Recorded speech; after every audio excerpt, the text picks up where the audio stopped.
ఓం శ్రీ కార్తీక దామోదరాయ నమో నమః. కార్తీక పురాణంలో ఈరోజు 20వ అధ్యాయం తెలుసుకుందాం.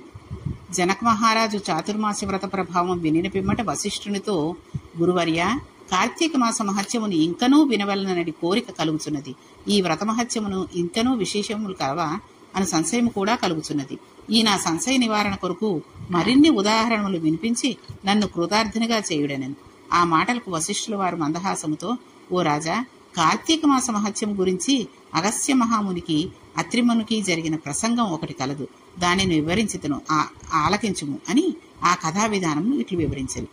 పూర్వం ఒకప్పుడు అగస్త్య మహర్షి అత్రి మహర్షిని గాంచి, ఓ అత్రిముని, నీవు విష్ణువాంశయందు పుట్టినావు.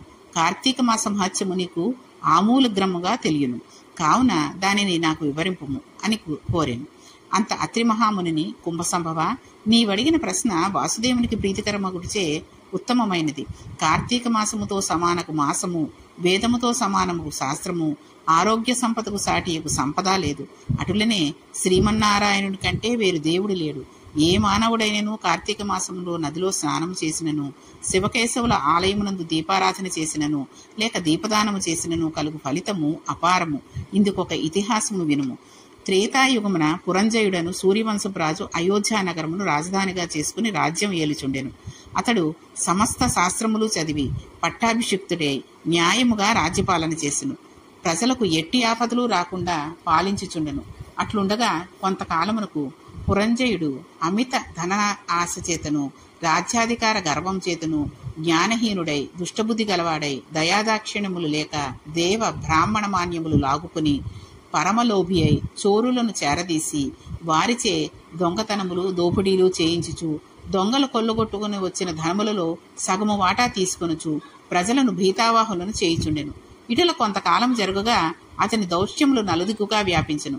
ఈ వార్త కాంభోజ, టెంకణ, కొంకణ, కళంకాది రాజుల చెవిన పడినది. వారు తమలో తాము ఆలోచించుకుని కాంభోజరాజును నాయకునిగా చేసుకుని రథకజ తురగ పదాది సైన్య బల్వానితులై రహస్య మార్గమున వెంట వచ్చి అయోధ్య నగరమును ముట్టడించి నలువైపులా శిబిరములు నిర్మించి నగరమును దిగ్బంధం చేసి యుద్ధములకు సిద్ధపడేది. అయోధ్య నగరమును ముట్టడించిన సంగతి చారుల వలన తెలుసుకుని పురంజయుడు తాను కూడా సర్వసన్నద్ధుడై ఉండెను.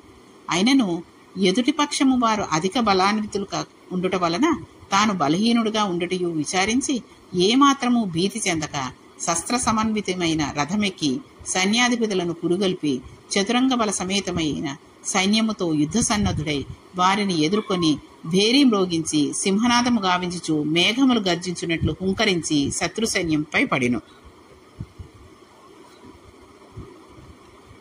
చూసారా ఎంత జాగ్రత్తగా, ఎన్ని విధాల వేదాలు శాస్త్రాలు అన్నీ తెలిసిన వాళ్ళు ఉన్నప్పటికీ ఒకానొక దాన్ని ఏమంటారంటే అది ఒక రకమైన వీక్నెస్ అంటారు చూసారా.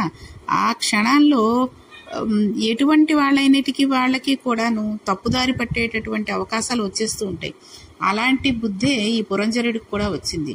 దీనిని అవకాశంగా తీసుకుని చుట్టుపక్కల వాళ్ళు కూడా అందరూ కలిసి ఒకటై వాళ్ళని ఓడించేందుకు సిద్ధంగా ఉండడం, వాళ్ళని ఏదో రకమైన మాటలు అనడం అలాంటివి చేస్తూ ఉంటారు. కాబట్టి ఆ నిమిషం మనం చాలా జాగ్రత్త వహిస్తే ఎటువంటి పొరపాట్లు చేయకుండా ఎవరికీ లొంగవలసిన అవసరం లేకుండా ఉండడానికి అవకాశం ఉంటుంది.